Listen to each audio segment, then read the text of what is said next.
Hello friends, welcome to BKG. आज के इस वीडियो में हम 10वीं कक्षा के अध्याय 7 नियंत्रण एवं समन्वय के विषय पर चर्चा करेंगे। आज के इस वीडियो में हम इस पाठ के प्रश्नोत्तर को देखेंगे। इस पाठ के आखिरी में 12 प्रश्न दिए गए हैं। अब हम एक एक करके इन प्रश्न के उत्तर को देखेंगे और समझेंगे। इन प्रश्न के उत्तर को हम स्लाइड के जरिए पढ़ने की और समझने की कोशिश करेंगे।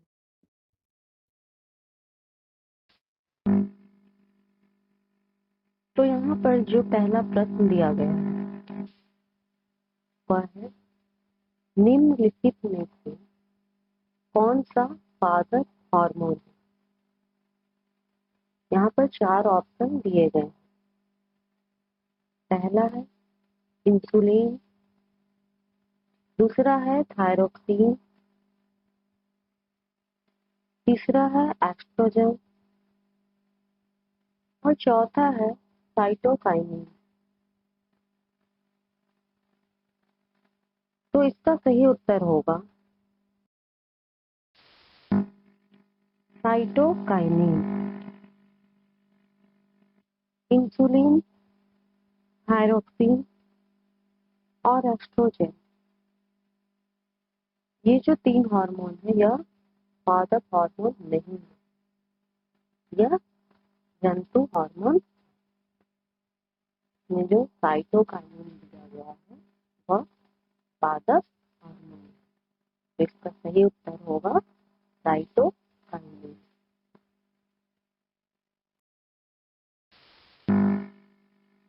हमारा जो दूसरा प्रश्न है वह है,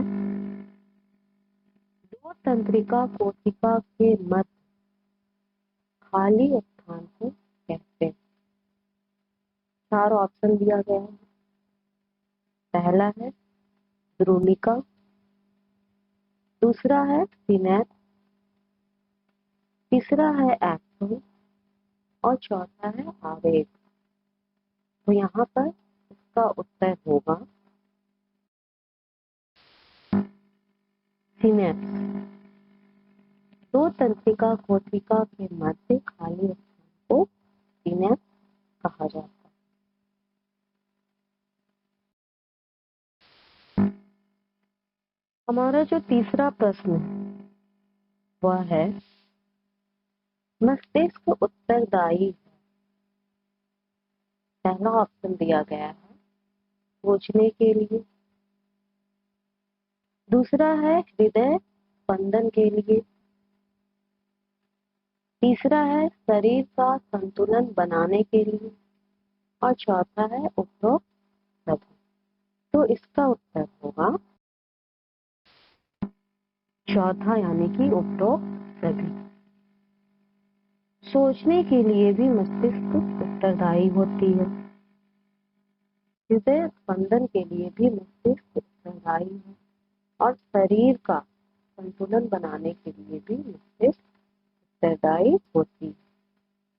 तो इसलिए इसका उत्तर होगा उपरोक्त सभी।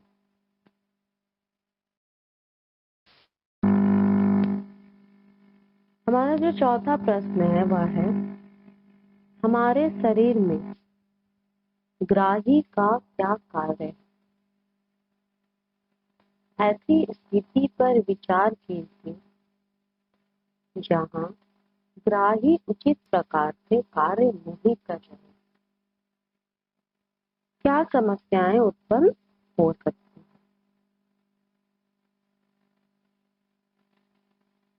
जीव अपने वातावरण में होने वाली प्रत्येक परिवर्तन को अनुभव करता है।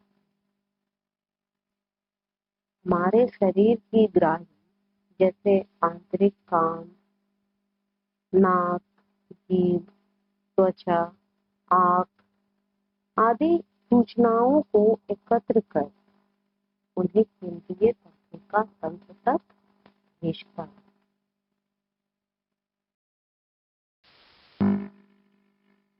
हमारी तंत्रिका तंत्र में मस्तिष्क और मेरुरज्जु इन सूचनाओं को ग्रहण करके उचित निर्णय लेती है और फिर शरीर के विभिन्न अंगों को निर्देश देती है। यदि हमारे शरीर में ग्राही उचित प्रकार से कार्य न करे तो जीव पर्यावरण में होने वाले परिवर्तनों को न समझ पाएंगे और न ही उनके प्रति इस प्रकार से कोई प्रतिक्रिया कर पाएंगे।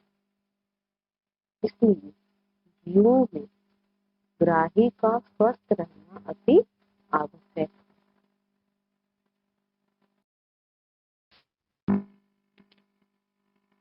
हमारा 5वां प्रश्न है, एक तंत्रिका कोशिका यानी न्यूरॉन की संरचना बनाइए तथा इसके कार्यों का वर्णन कीजिए।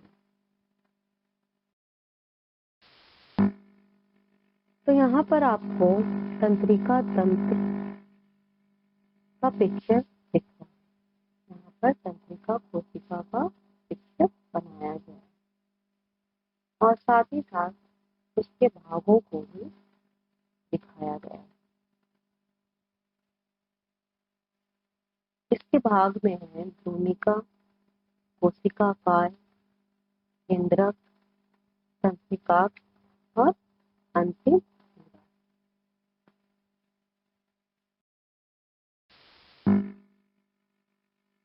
तंत्रिका तंत्र की इकाई को तंत्रिका कोशिका यानी न्यूरॉन कहते हैं। तंत्रिका कोशिका जो है वह तंत्रिका तंत्र की इकाई होती है। न्यूरॉन में केंद्रक कोशिकाकाय में उपस्थित रहता है। केंद्रक जो है वह कोशिकाकाय के भीतर उपस्थित रहता है। कोशिकाकाय जो है वह तंत्रिका कोशिका का मेन पार्ट होता है और इसी कोशिकाकाय से छोटी छोटी शाखाएं निकली हुई रहती है जिसे हम भ्रूणिका कहते हैं। इन शाखाओं में से एक शाखा अधिक लंबी होती है जिसे हम तंत्रिका कहते हैं।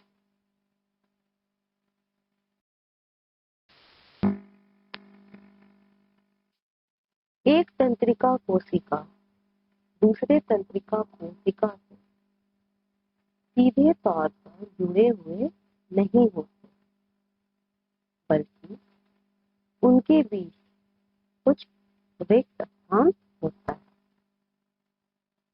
तो जो दो तंत्रिका कोशिका के बीच जो रिक्त स्थान होता है उसे हम सिनेप्स कहते हैं। तंत्रिका कोशिका की भ्रूणिका संदेशों को ग्रहण करती है जिसे विद्युत संकेतों में बदलकर तंत्रिकाक्ष के द्वारा प्रवाहित की जाती है। तंत्रिकाक्ष के अंत में विद्युत आवेग कुछ रसायनों का विमोचन कराता है।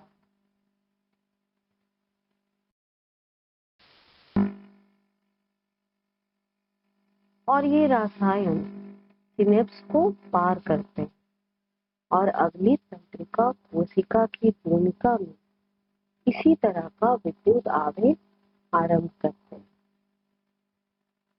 अंततः ऐसे आवेगों को तंत्रिका कोशिका से अन्य कोशिकाओं जैसे कि पेशी कोशिका या ग्रंथि तक ले जाते हैं और इसी प्रकार ये जो तंत्रिका कोशिका है वह कार्य करता है।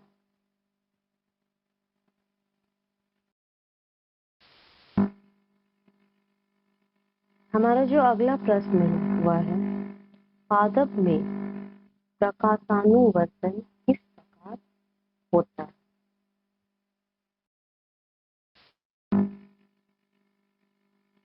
ऐसा देखा गया है कि पादप का प्ररोध तंत्र प्रकाश के स्रोत की दिशा की ओर गति करता है। इस क्रिया को प्रकाशानुवर्तन कहते हैं। प्रकाश की ओर जो पादप गति करता है उस गति को प्रकाशानुवर्तन गति कहते हैं। ऑक्सिन नामक हार्मोन प्रकाशानुवर्तन के लिए उत्तरदायी। ऑक्सिन पादपों में पाया जाने वाला एक हार्मोन होता है। ऑक्सिन परों के अग्रभाग में संश्लेषित होता है तथा परों की छाया वाले भाग में आ जाता है।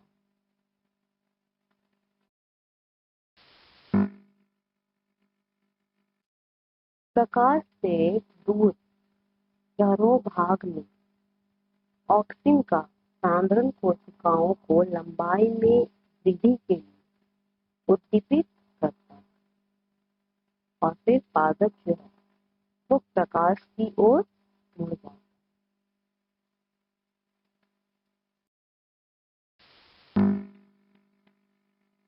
यहाँ पर अगला प्रश्न दिया गया है, मेरुरज्जु आघात में किन संकेतों के आने में व्यवधान होगा?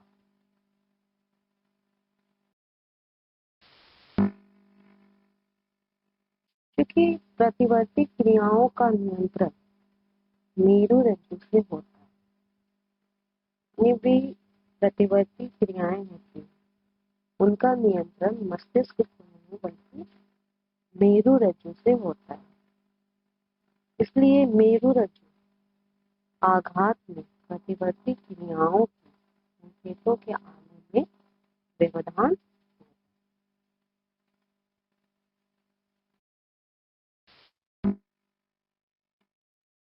अगला प्रश्न है, पादप में रासायनिक समन्वय किस प्रकार होता है?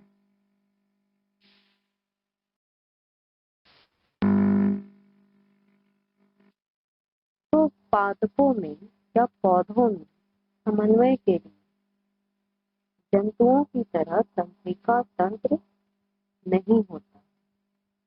पौधों में रासायनिक समन्वय के लिए हार्मोन का संश्लेषण होता है।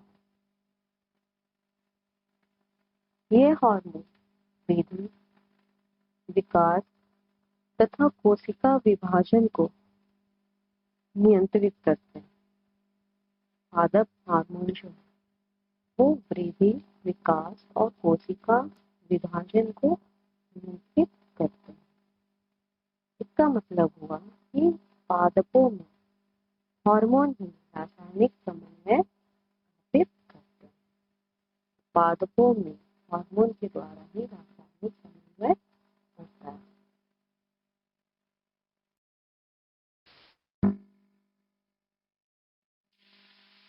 अगला प्रश्न है, एक जीव में नियंत्रण एवं समन्वय के तंत्र की क्या आवश्यकता है?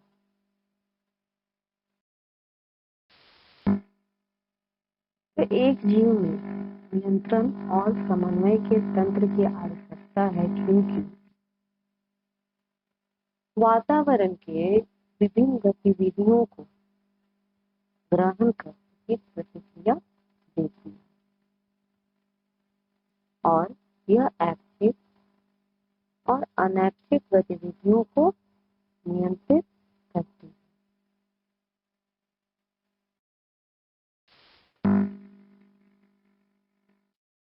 परिस्थिति के अनुसार जीवों में निष्कर्ष निकालने और निर्णय लेने में भी मदद करती है। विभिन्न प्रकार की गतिविधियों के मध्य तालमेल स्थापित करती है।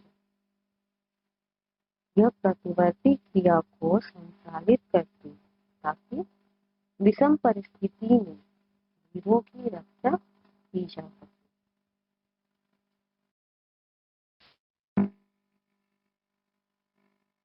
अगला प्रश्न है, अनैच्छिक क्रियाएं तथा प्रतिवर्ती क्रियाएं एक दूसरे से किस प्रकार भिन्न?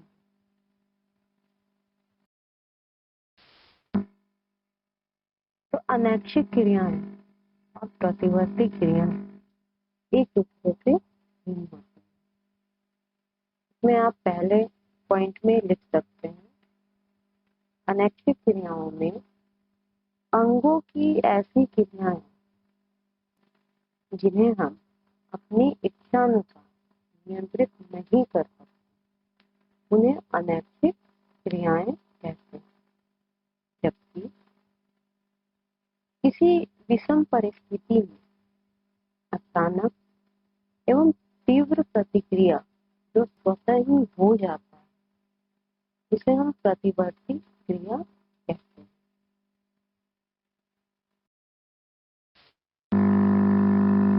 दूसरा पॉइंट है, अनैच्छिक क्रियाओं का उदाहरण है हृदय की धड़कन, श्वास का आदान प्रदान, भोजन का पाचन आदि। जबकि प्रतिवर्ती क्रियाओं का उदाहरण है छींकना, खांसना, मुंह में लार आना, गर्म वस्तु को छूने से तुरंत हाथ पीछे कर लेना आदि।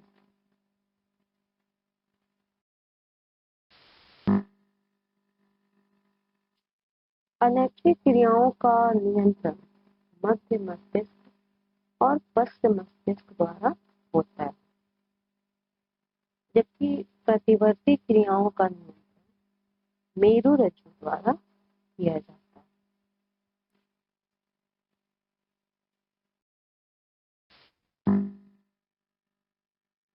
अगला प्रश्न है, जंतुओं में नियंत्रण एवं समन्वय के लिए तंत्रिका तथा हार्मोन क्रियाविधि की तुलना कीजिए।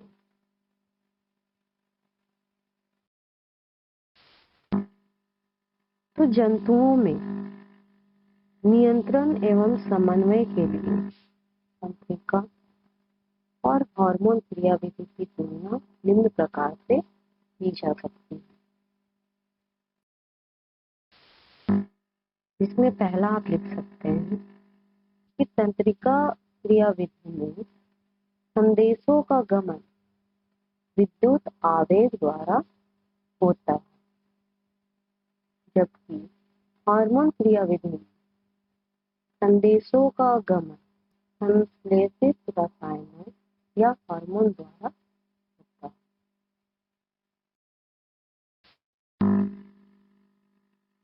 तंत्रिका क्रियाविधि में संदेशों का हस्तांतरण तीव्र गति से होता है और हार्मोन क्रियाविधि में संदेशों का हस्तांतरण धीरे धीरे होता है।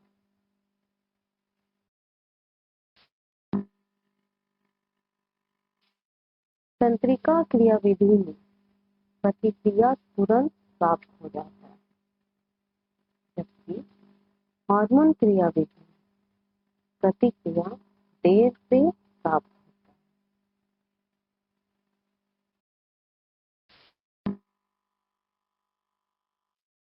तंत्रिका क्रियाविधि में संदेश का हस्तांतरण तंत्रिका तंत्र द्वारा होता है, जबकि हार्मोन क्रियाविधि में संदेश का हस्तांतरण रक्त में घुली हुई हार्मोन द्वारा होता है।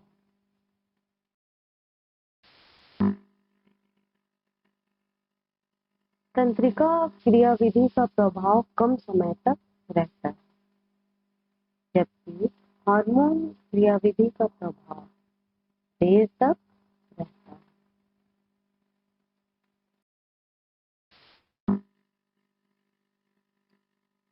हमारा आखिरी प्रश्न है, छुई मुई पादप में गति और हमारी टांग में होने वाली गति के तरीके में क्या अंतर?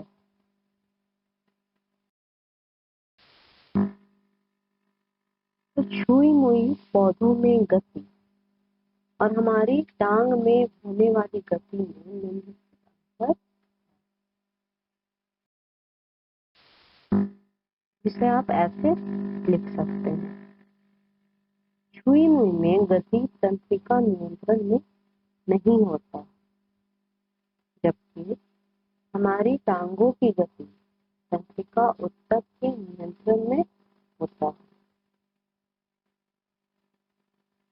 सुई मुई में गति कोशिकाओं में जल की मात्रा में परिवर्तन के कारण होता है, जबकि हमारी टांगों में जो गति है वो पेशियों के फैलने तथा सिकुड़ने से होता है। सुई मुई में पत्तियों को स्पर्श करने मात्र से यह गति होती है, और हमारी टांग में जो गति होती है यह एक ऐच्छिक गति है। तो इस तरह आज हमने अपने बुक में दिए गए प्रश्न के उत्तर को देखा। इस तरह हमने इस पाठ में जो प्रश्न दिए गए हैं उसके उत्तर को अभी देखा और समझा। इस तरह हमारा यह पाठ नियंत्रण एवं समन्वय अब समाप्त होता है। उम्मीद है आपको यह चैप्टर अच्छे से समझ आया है। धन्यवाद।